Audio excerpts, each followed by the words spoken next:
নমস্কার শ্রোতা বন্ধুরা, কেমন আছেন?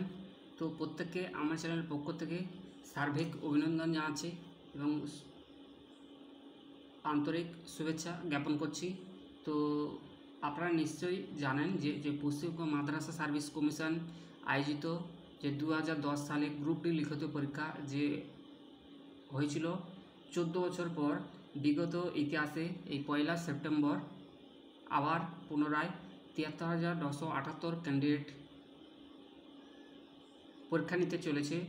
তো আমি বলবো আমার চ্যানেলের পক্ষ থেকে ওনাদেরকে দ্রুততা কাজ করার জন্য আন্তরিক অভিনন্দন জানাচ্ছি। সেই সঙ্গে আজকের সকল যোগ্য প্রার্থীদের উদ্দেশ্যে আজকের তারা কীভাবে অঙ্ককে নিজের আয়ত্তের মধ্যে নিয়ে আসবে এবং তার কয়েকটি প্র্যাকটিস সেট আপনাদের সামনে তুলে ধরছি। যদি কারো ভালো লাগে অতি অবশ্যই আমার চ্যানেলটিকে ফলো করবেন এবং একটি লাইক দেবেন, এবং যদি কোনো প্রশ্ন থাকে অতি অবশ্যই আমাকে কমেন্টে লিখে জানাবেন। তবে এই মুহূর্তে যে আপডেটটা আমি করছি, ঠিক আছে, তো সর্বপ্রথম বলে রাখি যে পশ্চিমবঙ্গ যে মাদ্রাসা সার্ভিস কমিশন ইন্টারভিউ সংক্রান্ত এই মুহূর্তে কিন্তু কোনো এখনও ডালা হয়নি। এই যে আমি পোর্টাল রয়েছে দেখতে পাচ্ছেন, পোর্টালে রয়েছে, নোটিশে রয়েছে। এই মুহূর্তে সেই ডাউনলোড অ্যাডমিট ছাড়া first slot 2000 group D written examination, তো তাদের সেই অ্যাডমিটে ডালা হয়েছে। এছাড়া ফার্স্ট 2010 এবং গ্রুপ ডি আপডেট পোর্টালটি এখানে ডালা হয়েছে 73,978 ক্যান্ডিডেট। আর ঠিক না তার ঠিক নিচের দিকে রয়েছে এই পোর্শনটা দেখতে পাচ্ছেন, এখানে হচ্ছে list of candidate who appear written test first slot 2010-2000 group D, অর্থাৎ যারা অ্যাপিয়ার পরীক্ষার্থী দিয়েছিল 24,577 জন ব্যক্তি, তাদের কিন্তু একটি লিস্ট দেওয়া আছে। অর্থাৎ ইন্টারভিউ সংক্রান্ত বিষয়ে কোনো কিন্তু এখনও নোটিশ পাবলিশ করেনি। যারা 24,577 ক্যান্ডিডেট করেছে তাদের মধ্যে এটি লেটেস্ট নিউজ। এবং আর 73,978 যারা ক্যান্ডিডেট রয়েছে তাদের জন্য আমি যে কয়েকটি প্র্যাকটিস সেট নিয়ে আসছি, কয়েকটি প্রশ্ন নিয়ে আসছি, ম্যাথে কী ধরনের প্রশ্ন হতে পারে, আপনি কীভাবে পরীক্ষায় নেবে এগোতে পারবে, তাদের উদ্দেশ্যে আজকে আমার প্রশ্ন, ঠিক আছে। তার একটু বলে দেই যে এখানে আমি নোটিশটি ক্লিক করেছি, এই মুহূর্তে অনলাইনে রয়েছি। নোটিশটি দেখুন, এই পোর্টাল, এই যে পোর্টাল রয়েছে, পোর্টালে সেই তথাকথিত সেই ডাউনলোড অ্যাডমিট ছাড়া এছাড়া আর কোনো তথ্য নেই। তো যাই হোক, এই ওয়েস্ট বেঙ্গল মাদ্রাসা সার্ভিস কমিশন অতি দ্রুততার সঙ্গে 10 তারিখের মধ্যে তারা সকল ইন্টারভিউ এবং লিখিত পরীক্ষা শেষ করে একটি যোগ্য মেধা তালিকা প্রকাশ করবে। এবং আমার চ্যানেলের পক্ষ থেকে যারা সাফল্যমণ্ডিত হবে তাদেরকে আন্তরিক অভিনন্দন জানাচ্ছি। সেই সঙ্গে চলুন আমি মূল ভিডিওতে ফিরে আসছি, কীভাবে আপনারা গণিত প্র্যাকটিস সেট করবেন, কীভাবে এগোবেন 1 সেপ্টেম্বর উদ্দেশ্যে। চলুন ফিরে আসছি মূল ভিডিওতে। আচ্ছা, প্রথমে বলে রাখি যে কিছু ম্যাথ যে প্র্যাকটিস সেট হবে, কী ধরনের প্রশ্ন আসতে পারে তার একটি মূল ভিডিও আমি বানাচ্ছি। আপনাদের কথা দিয়েছিলাম ভিডিওটি বানাবো বলে। তো সাধারণত ইংরেজি 8 নম্বর এবং ম্যাথে 7 নম্বর প্রশ্ন আসবে। তো আমি 30টি প্র্যাকটিস সেট দেখাচ্ছি। এই প্র্যাকটিস সেটের মধ্যে আপনার অধিকাংশই কমনই পাবেন, কিন্তু সংখ্যাগত ক্ষেত্রে কিছুটা আলাদা। তো চলুন মূল ভিডিওতে ফিরে আসছি। প্রথমে এখানে বলা আছে, দেখতে পাচ্ছেন 0, 1, 2, 3, 4 এই সংখ্যাগুলি একবার ব্যবহার করে গঠিত 5 অঙ্ক বিশিষ্ট বৃহত্তম এবং ক্ষুদ্রতম সংখ্যার পার্থক্য কত। অর্থাৎ আপনারা দেখতে পাচ্ছেন এখানে 1, 2, 3, 4, 5 আছে। এই সংখ্যাগুলি আপনি সাজিয়ে নেবেন, তারপর দেখবেন সবথেকে বড় এবং সবচেয়ে ক্ষুদ্রতম যোগ্য সংখ্যার যে পার্থক্য সেটি কত। আমি অপশানটি এখানে বলে দিচ্ছি, অপশান বি এখানে আছে। অপশান বি কিন্তু এখানে উত্তর হবে, ঠিক আছে। ব্যবধান কত, অপশান কিন্তু বি। কেন এখানে আছে 30,600, এখানে দেখতে পাচ্ছেন 30,636 রয়েছে একটা, তার থেকে একটু বড় রয়েছে 32,976, তার থেকে একটু বড় রয়েছে 40,376 এবং তার থেকে একটু বড় রয়েছে 21,976। এখানে যেহেতু আমাদের বলা ছিল 5 অঙ্ক বিশিষ্ট বৃহত্তম এবং বড় ও ক্ষুদ্রতম সংখ্যার পার্থক্য, অর্থাৎ সেই পার্থক্যগত ক্ষেত্রে এখানে উত্তর কিন্তু বি হবে। ঠিক আছে, নেক্সট প্রশ্ন ফিরে আসছি। ক্ষুদ্রতম মৌলিক সংখ্যাটি কত, অর্থাৎ এখানে 4টি অপশান দেওয়া আছে, এরকমই আপনার সেট আসবে 2, 3, 7, 5। ক্ষুদ্রতমতে সবথেকে ছোট মৌলিক সংখ্যাটি কত, এখানে 4টি মৌলিক সংখ্যা দেওয়া আছে 2, 3, 7, 5। তো এটা কিন্তু 2ই হবে, সবথেকে ছোট বলেছে। ঠিক আছে, পরবর্তী প্রশ্ন ফিরে আসি। এখানে বলছে যে 3 অঙ্ক বিশিষ্ট বৃহত্তম পূর্ণবর্গ সংখ্যা কত, অর্থাৎ 3টা অঙ্ক হতে হবে। আবার বলছি 3 অঙ্ক বিশিষ্ট বৃহত্তম পূর্ণবর্গ সংখ্যা কত। ঠিক আছে, সবচেয়ে বড় বলছে, তাহলে এখানে তো সবচেয়ে বড় তো 900, 841, 999 এবং 961। ঠিক আছে, তো আপনারা এটা প্র্যাকটিস করবেন, আমি নোট করে দিচ্ছি। তো 961 হবে। আচ্ছা, পরের প্রশ্নের উত্তর এখানে বলা আছে কোনো এক ভাগ সংক্রান্ত অঙ্কে ভাগফল, আবার বলছি কোনো এক ভাগ সংক্রান্ত অঙ্কে ভাগফল 403 ভাজক 100 এবং ভাগশেষ 58 হয়, তবে ভাজ্য কত। ঠিক আছে, এখানে হবে 40,358। এই যে প্রশ্নটা দেখছেন 40,358 উত্তর হবে। আবার বলছি কোনো এক ভাগ সংক্রান্ত অঙ্কে ভাগফল 403, ভাজকটা কিন্তু 100 বলেছে এবং ভাগশেষ 58 হয়, তবে ভাজ্য কত। তো এই মুহূর্তে আমি দেখাতে পারতাম, কিন্তু আমার ভিডিওটি বড় হওয়ার জন্য অনেক প্রশ্নগুলো দেখাতে হবে, 30টি প্রশ্ন, তাই আমি কোষে দেখাতে পারছি না।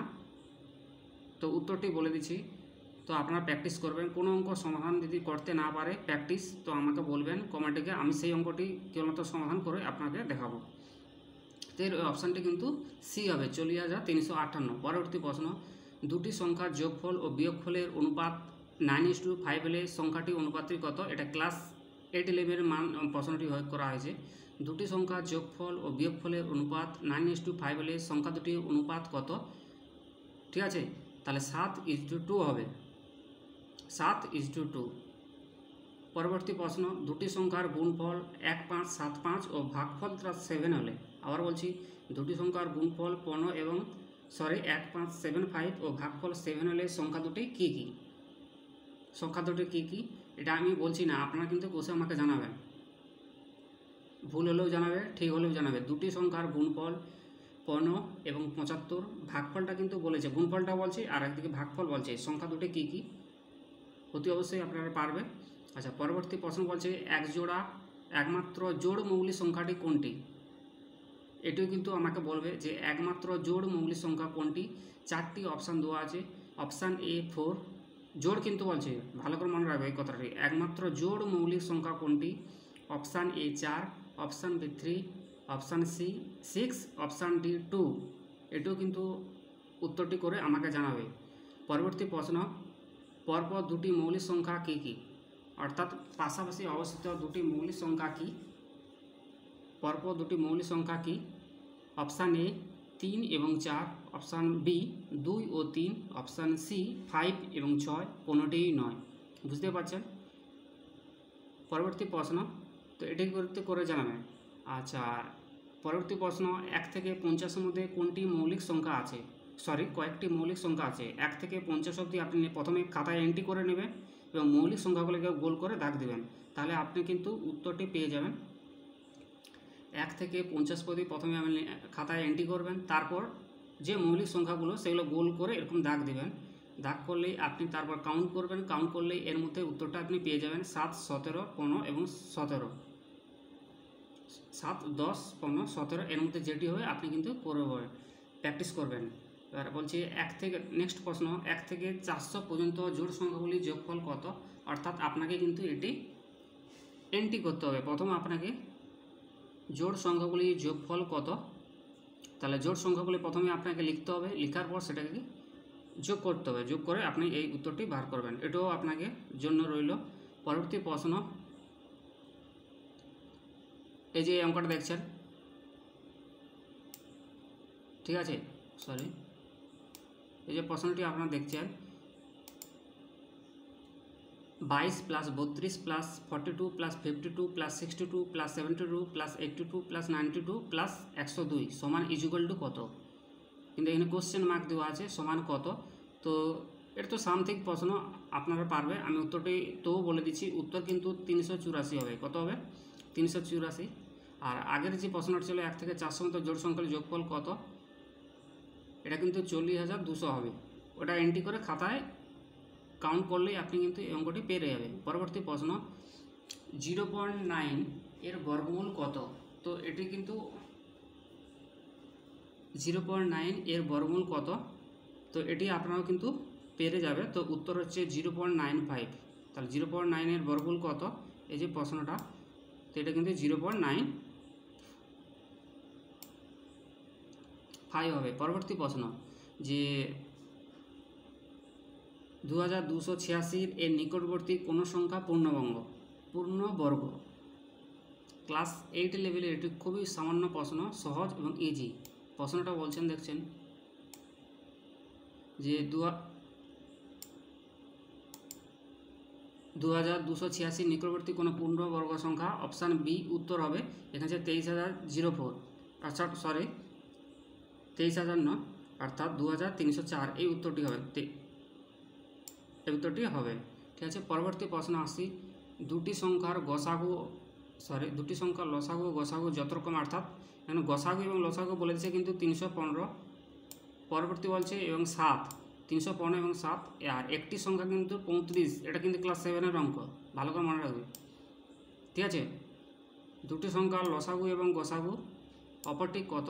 তো আপনারা কিন্তু অপশান ডি, এই অর্থাৎ এই 63, এই উত্তরটিই হবে।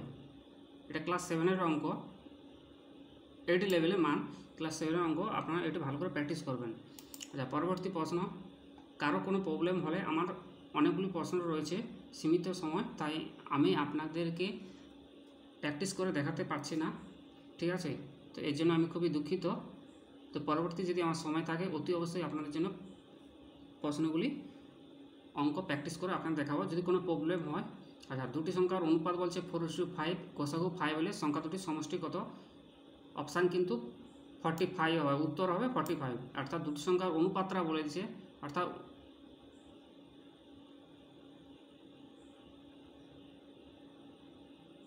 এটি কিন্তু খুবই সহজ।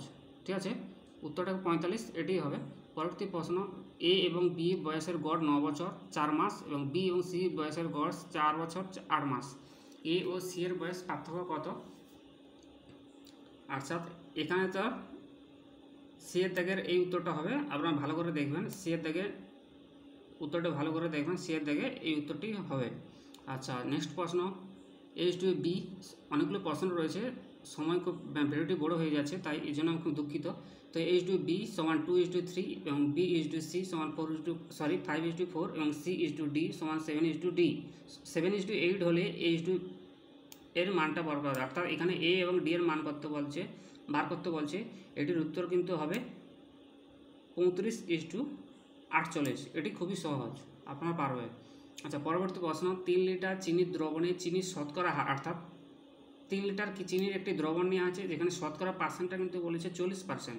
ভালো করে লক্ষ্য রাখুন, দ্রবণে 1 লিটার জল মেশানো হলো, চিনির শতকরা হার কত হবে? চিনির শতকরা হার কবে? অপশান বি, অপশান তাহলে কবে? 30% হবে। কত? 30%। পরবর্তী প্রশ্ন, যে 600 টাকায় 6 বছর সুদে খাটানোর পর সুদ হয় 180 টাকা, বার্ষিক সুদের হার কত? এটা বার্ষিক সুদের হারের উপর ডিপেন্ড করে এই অঙ্কটি কষতে হবে আপনাকে। এর উত্তরটি আমি বলে দিচ্ছি, 5% হবে। উত্তরটি কী হবে? 5%। আচ্ছা, যদি কোনো উত্তর আমি ভুল বলে থাকি তার জন্য আমি ক্ষমা চেয়ে নিচ্ছি, আমাকে কমেন্ট করে এবং জানাবে, আমি পরবর্তীকালে সেটিকে রিচেকিং করে আপনাদের সঠিক উত্তরটি প্রদান করব। 3 বন্ধু যথাক্রমে 2000 টাকা এবং 2500 টাকা এবং 1000 টাকা বিনিয়োগে একটা ব্যবসা শুরু করে, অর্থাৎ কত? 2000, এদিকে আছে 2500, এদিকে আছে 1000 টাকাতে ব্যবসা শুরু করে। 770 টাকা মুনাফা হলে, অর্থাৎ এটি কিন্তু লাভ হলে, তৃতীয় বন্ধু কত টাকা পাবে? 140 টাকা। উত্তর কত হবে? এটা মুখে মুখে বার করতে পারে, 140 টাকা। ঠিক আছে। আচ্ছা, পরবর্তী প্রশ্ন, কোনো আসল বার্ষিক 12% সরল সুদে কত বছরে 4 গুণ হবে? কোনো আসল, অর্থাৎ কোনো টাকা 12% সরল সুদে কত বছরে 4 গুণ হবে? 25 বছর লাগবে। কত বছর? 25 বছর হবে। ঠিক আছে। পরবর্তী প্রশ্ন, যে একজন ব্যক্তি 10,000 টাকার ক্রয় মূল্যের একটি দ্রব্য 9.999 টাকার বিক্রি করলে, অর্থাৎ 9,990 টাকা, 9.99 9.999 টাকায় বিক্রি করলে তার ক্ষতির হার কত, অর্থাৎ তিনি কত পার্সেন্ট ক্ষতি হবে? উত্তর কিন্তু সি হবে 0.01%। পরবর্তী প্রশ্ন, যে বার্ষিক 4% চক্রবৃদ্ধি সুদে 625 টাকায় 2 বছরের সুদ আসলে কত হবে?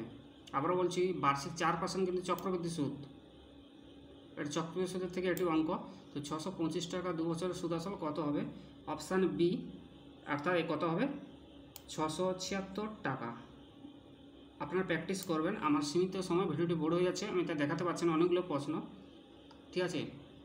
তবে একটা কথা মনে রাখবে, কিন্তু আপনাদের বেশি প্রশ্ন আসবে না, আপনাদের কেবলই 7 নম্বরের প্রশ্ন হবে ম্যাথে, কথাটি খেয়াল রাখবে। আমি এখানে বেশি প্রশ্ন আছে, তার বেশি প্র্যাকটিসের জন্য আপনাদেরকে দেখাচ্ছি, এর জন্য আমি ক্ষমা চেয়ে নিচ্ছি। তো একটি ট্রেন 10 মিনিটে 12 কিমি যায়। একটি টেলিগ্রামে খুঁটি অতিক্রম করতে যদি 6 সেকেন্ড সময় লাগে, তবে ট্রেনটির দৈর্ঘ্য কত মিটার? অর্থাৎ এখানে 120 মিটার হবে। এটা ছবি আঁকবে, ট্রেন 10 মিনিটে যায়, 12 কিমি যায়, আর একটি টেলিগ্রামের খুঁটির অতিক্রম করতে 6 সেকেন্ড সময় লাগে, তো কত মিটার হবে? অপশান কিন্তু 120 মিটার হবে, ঠিক আছে। পরবর্তী প্রশ্ন, 4 - 3.6 ভাজিতক 4 + 0.2 × 0.5 মান কত? এটি সাধারণ প্রশ্ন, এটা ক্লাস 5, 6, 7 এর অঙ্ক। এটা কিন্তু পারা উচিত সকলের, ঠিক আছে। তো অপশান 4টি রয়েছে, 4টির মধ্যে এখানে কী হচ্ছে? অপশান বি হতে হবে 3:2। এটা ক্যালকুলেশন করলে, প্র্যাকটিস যদি আপনারা করে থাকেন, অতি অবশ্যই 3:2 হবে।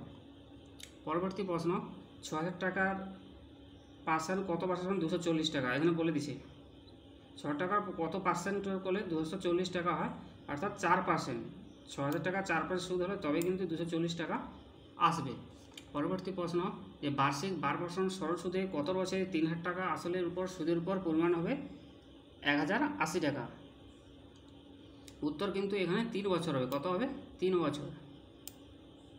উত্তর 3 বছর। তবু আমি এগুলো নিচে সুবিধার জন্য আপনাদের উত্তর করে দিয়েছি অপশান ডি, যেটা কোনটাই উত্তর হবে। তো আপনারা প্র্যাকটিস করবেন, যদি কোনো সমস্যা হয় আমাকে জানাবে, অতি অবশ্যই আপনাদের সমাধান করব। 25%, মান কত? এর 25%, মান কত? ঠিক আছে, এখানে লিখতে হবে। তো এই 25% আবার 25-এর মান আসে, এটা ক্যালকুলেট করলে হয় 0.0625। পরেরটি প্রশ্ন, একটি গাড়ি ঘন্টায় 108 কিমি গতিবেগে 15 সেকেন্ডে কত দূরত্ব অতিক্রম করবে?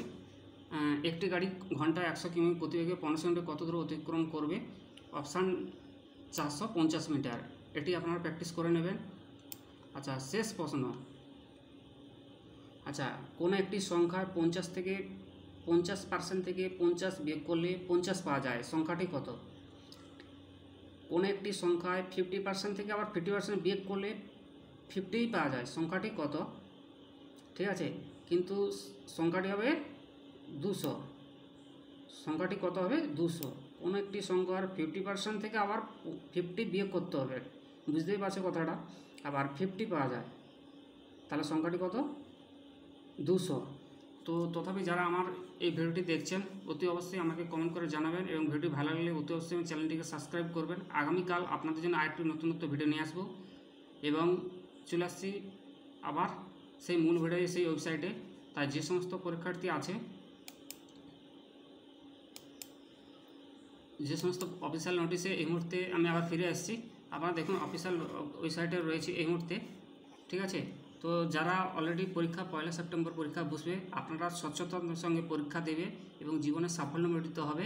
আমি আর চ্যানেল পক্ষ থেকে আপনাদের সার্বিক অভিনন্দন জানাচ্ছি এবং আন্তরিক কৃতজ্ঞতা জ্ঞাপন করছি।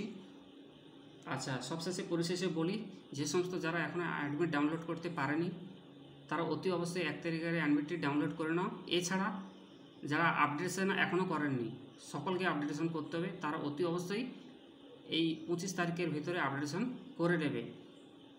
আর যারা অ্যাডমিট পাননি, অতি অবশ্যই আপনার নিকটবর্তী পোস্ট অফিসে গিয়ে খোঁজ রাখুন। 1 সেপ্টেম্বরে যে পরীক্ষা রয়েছে 73,978 ক্যান্ডিডেট, আপনারা অতি অবশ্যই না অ্যাডমিট পালে অনলাইন থেকে ডাউনলোড করতে পারেন। এই যে ওয়েবসাইটটি রয়েছে এই মুহূর্তে দেখতে পাচ্ছেন, এই যে ওয়েবসাইটে, এখান থেকে ডাউনলোড করতে পারেন। এখান থেকে ডাউনলোড করতে পারে। আর মাদ্রাসা এই মুহূর্তে কোনো নোটিশ এখন জারি করেনি, তাই উভয় দলের ইন্টারভিউ সংক্রান্ত কোনো তথ্য জানানো হয়নি। যদি জানানো হয় অতি অবশ্যই আপনাকে আমি প্রতিনিয়ত প্রত্যেক দিনই নতুন নতুন আপডেট দিতে থাকবো, ঠিক আছে। আর সবথেকে পরিশেষে কথা বলি যে মাদ্রাসা শিক্ষা কমিশন খুবই দ্রুততার সঙ্গে কাজ করছে।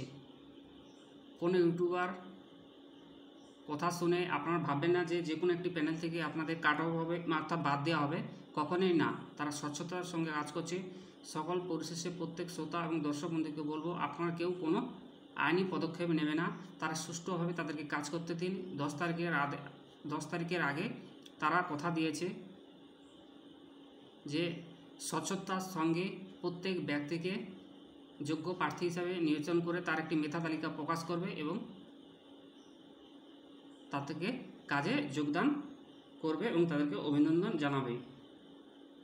তা কারো কথা প্রবচনা না দিয়ে আপনি আপনার লক্ষ্যে পৌঁছাতে পারেন। থ্যাংক ইউ সো মাচ এতক্ষণ থাকার জন্য, এবং ভালো লাগলে অতি অবশ্যই আমাকে একটু কমেন্ট করবেন এবং পরিশেষে কথা বলি, যাদের অ্যাডমিট হারিয়ে গেছে বা বানানো ভুল, তারা কিন্তু কোড অ্যাপিট করে রেজিস্ট্রার ম্যাজিস্ট্রেটের কাছে জুডিশিয়াল ম্যাজিস্ট্রেটের কাছ থেকে একটি সাইন আপ করে রাখবেন এবং অ্যাডমিটের এক কপি প্রিন্ট আউট, আপডেটের এক কপি প্রিন্ট আউট, আপনার যে লিস্টে নাম রয়েছে তার একটি প্রিন্ট আউট নিজের কাছে রাখবেন, যাতে আপনার স্বচ্ছতা মাধ্যমে আপনি পরীক্ষাটি বসতে পারেন। কারো কোনো সমস্যা থাকলে অতি অবশ্যই আমাকে লিখে জানান। Thank you so much, all the best. ভিডিওটি বড় হলো তার জন্য আমি ক্ষমা চেয়ে নিচ্ছি। কোনো ভুল যদি করে থাকি ক্ষমা করবেন ছোট্ট ভাই হিসাবে। ভিডিওটি বড় হয়ে গেছে। Thank you so much, all the best. পরবর্তী পদক্ষেপে ভিডিওটি দেখা হচ্ছে। ততক্ষণ tata, bye bye, all the best. Thank you so much.